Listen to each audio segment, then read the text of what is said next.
Hi everyone, welcome to week 2. And this week what I want to focus on is this thing called mandates. Now you'll notice I assigned you some reading in the text. Let's get right to um, I assigned you to read in the text pages 10, pages 16, pages 15 through 20, and pages 83 through 87. Now pages 10 and 16 are the Bryson diagrams, the step-by-step diagram on strategic planning. What I want you to do with that is I want you to continue to become familiar with that. We're going to keep going back to those models again and again. I'm going to show those slides in just a second here as a reminder. But pages 15 through 20 and pages 83 through 87 talk about this concept of mandates, which is going to be our focus this week in the discussion. Now, to do that, I'm going to have you look at an actual nonprofit in Omaha. It's called the One World Community Health Center. They run several clinics and health centers in the Omaha area, and you can read about them when you go to their website and understand their mission. So using the One World website, what we're going to try to do in the discussion board is to understand the mandates that this real nonprofit One World Community Health Center has. And in doing so, we're going to understand the meaning of this term mandates and how it applies in strategic planning and why it's important for us to know about mandates as we work in our own organizations and engage in strategic planning. So this is a really bad picture, and so is the next one. I apologize, but this is where we're at in Bryson's 10-step model. This would be step 2, and I told you at the beginning of the course that we're not going to follow the step-by-step model exactly, and there's a reason for doing that, and that reason is I want to emphasize the things that I think are really important aspects of strategic planning without actually getting into the mechanical strategic planning every single week itself. So this week we're talking about mandates, which are requirements and expectations of the organization. More on that in just a second. This is from page 10 of your book, and you notice I also circle there in the strategic planning process that we're on steps 1, 2, and 3. This model, by the way, that I'm showing you right here is a slightly different depiction that I kind of like better than the 10-step model, because it's simplified, and in my mind anything simpler is almost always better. But mission, mandates, and environmental assessment, these are some really important aspects to conducting a strategic plan in your organization. When we talk about mission, mandates, and environmental assessment, what we're really talking about is understanding who we are and what our environment is in which we work. And mandates are part of that overall environment, if you will, in which an organization operates. So what does this term mandates mean? Well, you'll see this term and you'll hear this term mandate a lot. For example, the Affordable Care Health Act, the Affordable Care Act, also known as Obamacare by a lot of people, includes this thing called the individual mandate and the employer mandate. Well, what those mean, those are requirements. The individual mandate says basically that every person in the United States is supposed to have health insurance. And the employer mandate says that any employer over a certain size is supposed to provide the opportunity for employees to buy health insurance.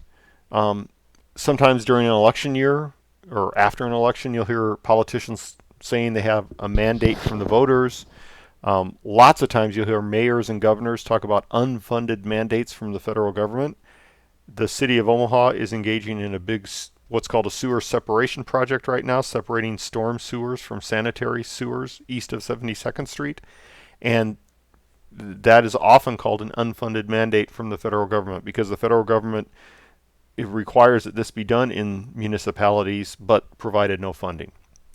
The United Nations even uses the term mandate, and that refers to a specific authorization for member nations to take action over some defined period or some defined state. But for our purposes, what is a mandate? Well, Bryson, in his larger textbook, says this, that formal and informal mandates placed on the organization consists of the various musts that it confronts. Let me show you the entire definition of mandates that he provides in this book on the next slide. Here, this is Bryson talking about formal and informal mandates. Again, the various musts that an organization confronts. Those are the things it simply must do. And I've underlined some key words here. So notice that there are formal and informal mandates, and that these mandates consist of requirements, restrictions, expectations, pressures, and constraints in the organization. And then he goes on to say that in fact, a lot of people in organizations don't even understand their mandates.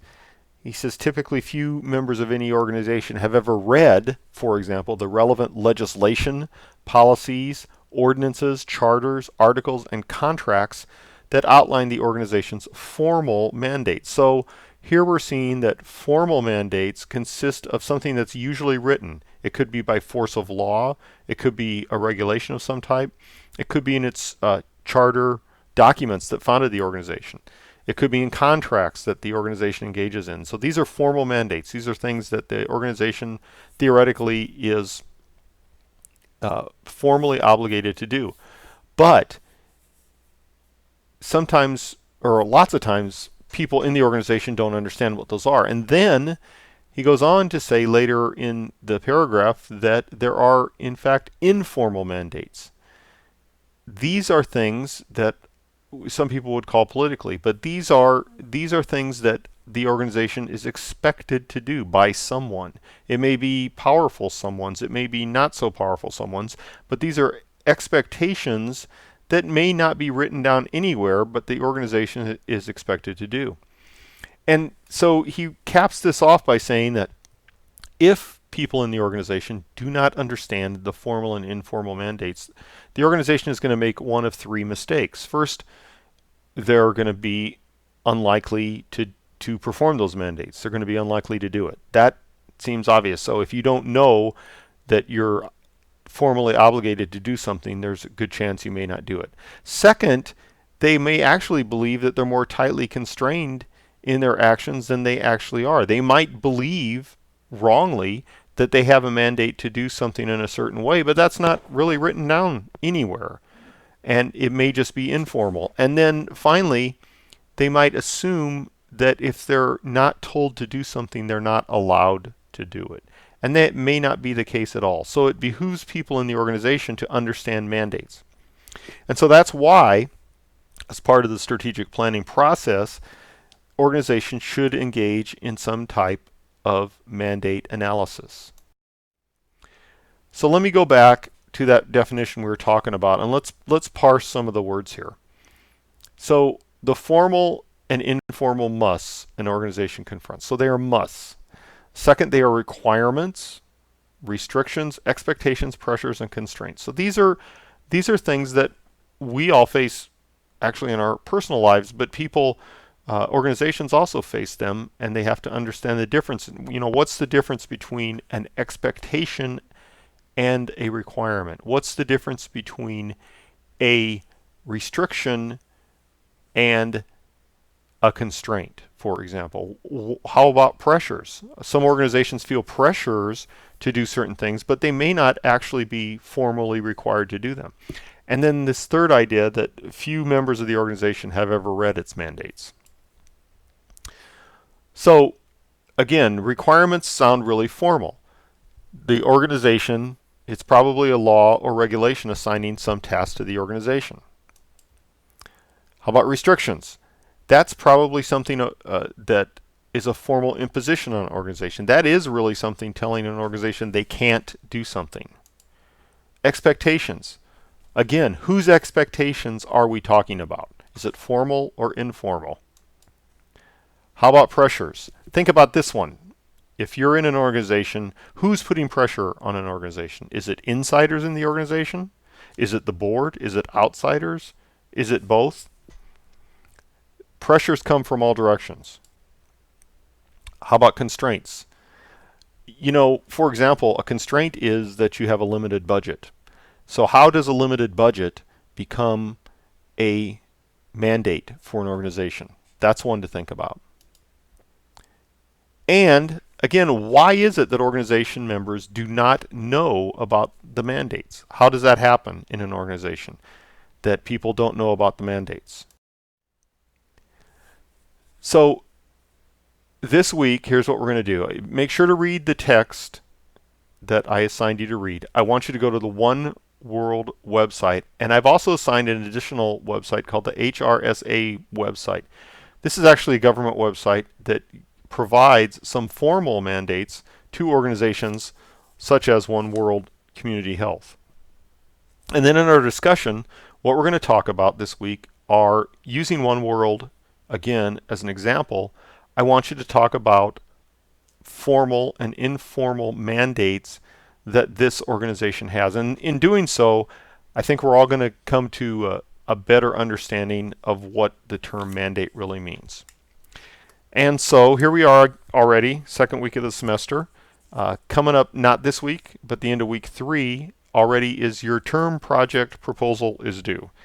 Now, what this requires you to do is read the syllabus carefully and figure out what kind of project you want to do. This is also going to require you to look ahead in the text a little bit.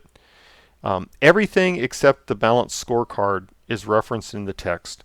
And the balanced scorecard project is an interesting project that you might want to participate in, but right now we haven't covered that. I'll just tell you that if you look up Robert Kaplan, he's at Harvard, and if you Googled balanced scorecard and Robert Kaplan, you would see some of his work. We're going to talk about later in the term, but that's also an interesting project that you might want to look at. So second, I want you to think seriously about the organization that you're interested in. Then reach out to them to figure out the person you want to interview. Remember, our project requires you to conduct an interview with a person from the organization who can talk about the organization's strategic planning or even lack of strategic planning. And the organization could be a sub-organization of a larger organization, depending if you're talking about a governmental organization. It could be, for example, a department in a city. That would be a good organization to use for that kind of a project. But I want you to start thinking seriously about your project. Again, if you have questions or concerns about that, please do reach out to me and we will discuss. So that ends this week. I look forward to seeing your inputs on the discussion board. Thank you.